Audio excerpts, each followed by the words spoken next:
দ্রৌপদী একসাথে 5 পুরুষকে বিবাহ করতে বাধ্য হয়েছিলেন এবং তার কোন শাপের কারণে কুকুর আজও খোলা জায়গায় সম্ভোগ করে থাকে। তো বন্ধুরা, চলুন এই ছোট্ট কাহিনীটির মাধ্যমে আমরা জানার চেষ্টা করি।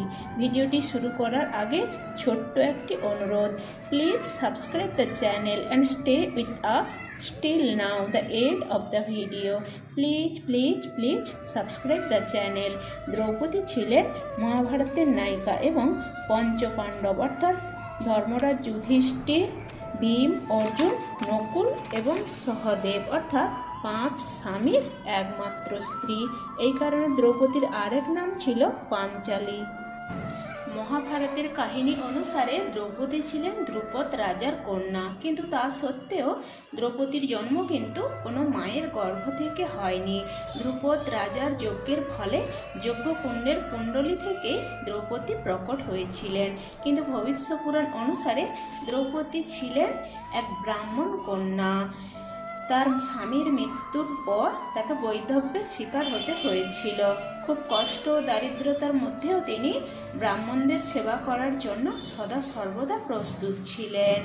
মুনি ঋষিদের পরামর্শ অনুযায়ী দ্রৌপদী দেবাদিদেব মহাদেবকে প্রসন্ন করার জন্য তপস্যা শুরু করেন। দ্রৌপদীর তপস্যায় মুগ্ধ হয়ে ভগবান শিব যখন তাকে দর্শন দিলেন, তখন দ্রৌপদী এমন বরদান চাইলেন যা এক পুরুষের দ্বারা সম্ভব নয়। এই বরদান দ্রৌপদীর পূর্বজন্মে প্রাপ্ত হয়েছিল, অর্থাৎ তিনি 5 জন স্বামীর অধিকারী হয়েছিলেন। এমনিতে রাজা ধ্রুপদ তার কন্যা অর্থাৎ দ্রৌপদীর বিবাহ অর্জুনের সঙ্গে সম্পন্ন করার জন্য মনস্থির করেছিলেন, কিন্তু দ্রৌপদীর স্বয়ংবর সভা অনুষ্ঠিত হবার আগেই লক্ষ্য গ্রহের ঘটনা ঘটেছিল এবং সবাই ভেবেছিল যে 5 পাণ্ডব এবং মাতা কুন্তী এই লক্ষ্য গ্রহের অগ্নি ভেদ করেছে।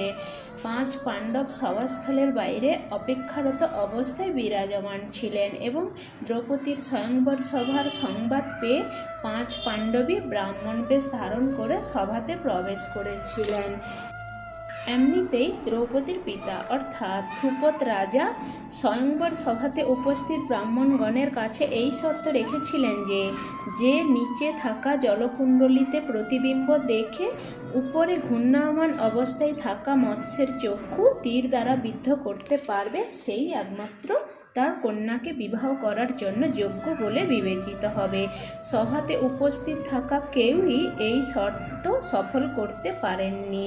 একমাত্র কর্ণ এই প্রয়াস সফল করার জন্য চেষ্টা করার আগেই দ্রৌপদী তাকে বিবাহ করতে অস্বীকার করে, কারণ মহাযোদ্ধা কর্ণ ছিলেন একজন সূতক পুত্র। এরপর ব্রাহ্মণ বেশে আসা অর্জুন এই শর্ত পূরণ করতে সমর্থ হন এবং দ্রৌপদীকে বিবাহ করে আর 4 ভাইয়ের সাথে দ্রৌপদীকে নিয়ে কুটিরের উদ্দেশ্যে রওনা হন এবং ঘরে গিয়ে মাকে বলেন যে, দেখো মা, আমি কি নিয়ে এসেছি। মাতা কুন্তী তখন সম্ভবত কোনো গৃহকর্মে ব্যস্ত ছিলেন। গৃহকর্মে ব্যস্ত থাকার দরুন না দেখেই তিনি আদেশ দেন যে, যা এনেছো তা সবাই সমান ভাগে ভাগ করে নাও। মায়ের আদেশ অমান্য করা পাণ্ডব ভাইদের কাছে অসম্ভব ব্যাপার ছিল, তাই মায়ের আদেশ পালন করতে 5 ভাই দ্রৌপদীকে বিবাহ করেছিলেন এবং পাণ্ডব ভাইদের মধ্যে এই সিদ্ধান্তই নির্ধারিত ছিল যে দ্রৌপদী 5 স্বামী অর্থাৎ একজনের সাথে 1 বছর করে সময় অতিবাহিত করবে। যখন এক পাণ্ডব দ্রৌপদীর সাথে তার কক্ষে সময় অতিবাহিত করবেন, তখন দ্বিতীয় জন অর্থাৎ দ্বিতীয় পাণ্ডব যেন সেখানে প্রবেশ না করেন। যখনই কোনো পাণ্ডব দ্রৌপদীর কক্ষে প্রবেশ করতেন, তখন তার পাদুকা যুগল কক্ষের বাইরে অর্থাৎ দরজার সামনে রেখে ভেতরে প্রবেশ করতেন। কেন কি এই পাদুকা জোড়া দেখে অন্য পাণ্ডব ভাই যাতে বুঝতে পারেন যে দ্রৌপদীর শয়নকক্ষে কোনো না কোনো পাণ্ডব ভাই বিরাজমান আছেন এবং অন্য পাণ্ডবগণ যেন সেই মতো অবস্থায় ভেতরে প্রবেশ না করেন।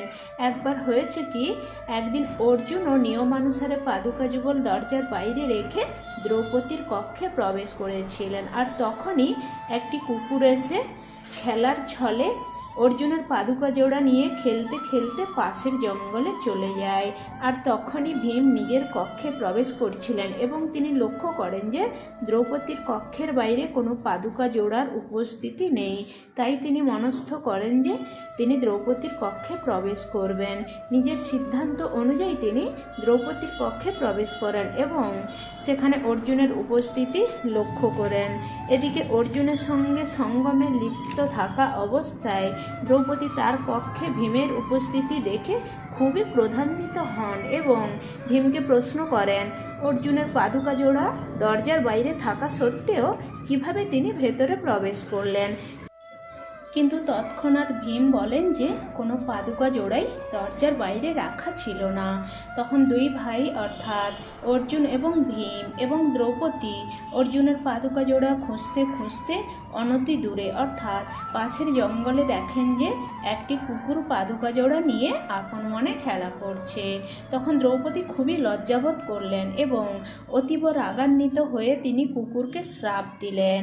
তিনি বলেন যে আজ কুকুরের কারণেই তিনি খুবই লজ্জিত হয়েছেন। এই কারণে কুকুরকে তিনি এই শ্রাপ দিলেন যে কুকুর সারা জীবন খোলামেলা জায়গায় সঙ্গম করবে। এই অভিশাপই তিনি প্রদান করলেন। এই লোককথাটি আজ বহুল প্রচলিত হলেও কোনো গ্রন্থেই এর সত্যতা সম্পর্কে প্রমাণ পাওয়া যায়নি। কেন কি একমাত্র মানুষ ব্যতীত ভগবান প্রদত্ত সমস্ত জীবজন্তুই খোলামেলা জায়গায় সহবাস করে থাকে। বন্ধুরা, এই ঘটনার সত্যতা সম্পর্কে আপনার মতামত প্লিজ কমেন্ট বক্সে জানান আর মন থেকে ভালোবেসে একবার বলুন রাধে রাধে।